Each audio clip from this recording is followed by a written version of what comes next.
We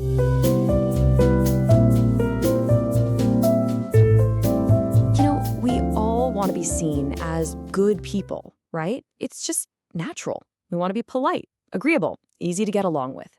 But what if, and this is kind of the whole point of this explainer, what if that very desire to be nice is actually getting in the way of being truly good?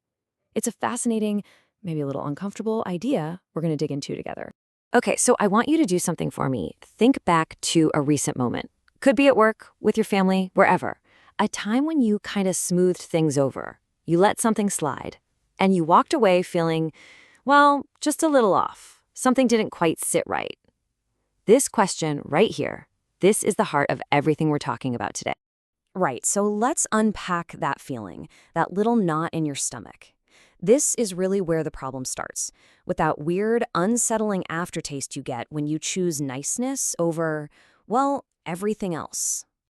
I mean, these are the classic moves of niceness, aren't they? We just want to smooth things over. Let it slide. And let's be honest, we do it because in the short term, it works. No tension, no awkwardness, nobody gets their feelings hurt. It is absolutely the path of least resistance. But here's the thing. That feeling of ease, it fades. And what's left behind is this nagging sense of compromise. You realize you put up with something that kind of chipped away at you. Or maybe you stayed silent when you really should have spoken up. You might have called it being kind at the moment, but it cost you your own sense of clarity. So if that's the big problem with being nice, what's the alternative?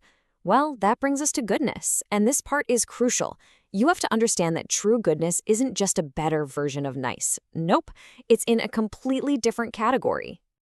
This slide really just nails the distinction. See, kindness is all about relationships. It's about moving toward people with compassion, and that is a beautiful, necessary thing. But goodness has a different compass. It's pointed toward what is true and what is right, even if that ruffles some feathers. They're not opposites, not at all, but they are definitely not the same thing. The source material for this whole idea uses this brilliant metaphor, taste. And think about it, that makes so much sense. Goodness isn't just some abstract concept. It's something you can experience. It's something you develop a sense for. It's like learning to appreciate good coffee. You can actually train your moral taste buds to tell the difference between what's truly healthy and life-giving and what just looks good on the outside. And this right here gets to the absolute heart of it. True goodness has a backbone. It has boundaries. It's about having the courage to align yourself with the truth, even when it's not popular, even when it creates a little friction. It just refuses to bend reality to make everyone comfortable. Okay, to make this crystal clear, let's just imagine for a second that we're walking through two different orchards. One is growing what we'll call counterfeit goodness, and the other is growing the real deal, authentic goodness.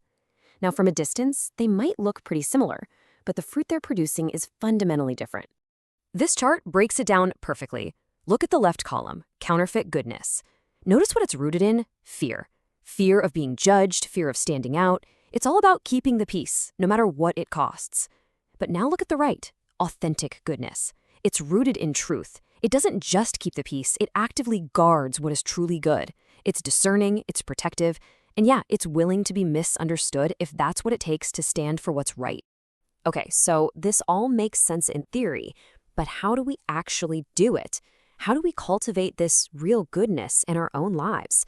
How do we build that moral backbone? All right, let's get practical. The whole journey has to start with some honest reflection. So take a second and really think about these three questions. Number 1, where have you been calling something good just because it was the easy way out? Number 2, what influences have you allowed in your life that might be dulling your ability to see clearly? And number 3, based on that, what's one thing you might need to remove or confront or change? And from that reflection, we move into practice. These are small, but they are powerful habits. First, before you automatically agree to something, just pause. Ask yourself that deeper question. Second, pay attention to that unsettling aftertaste we talked about. It's your internal compass. And finally, you don't have to fix your whole life overnight. Just choose one small, courageous no that lines up with the truth. Ultimately, this all comes down to a single word: courage. Because choosing goodness over simple niceness often means we have to confront our deepest fears. So for our last section, let's do a little root check to figure out what's really holding us back. This is the ultimate question, isn't it? The next time you feel that pressure to compromise, to just be nice, I want you to pause and ask yourself this. What am I afraid to lose? Is it someone's approval, a relationship, my reputation? Maybe it's just a feeling of comfort. Just naming that fear is the first and biggest step toward choosing courage instead. So here's the key takeaway. True goodness isn't harsh or unkind. It's not about looking for a fight. It is simply love. But it's a love that is strong enough to stand for truth, to protect what is precious, and to choose what is life-giving, even when that's the hard thing to do. It is, like it says right here, love with a backbone. So the final question I have for you is this. What would change in your life, starting today, if you chose to live that way?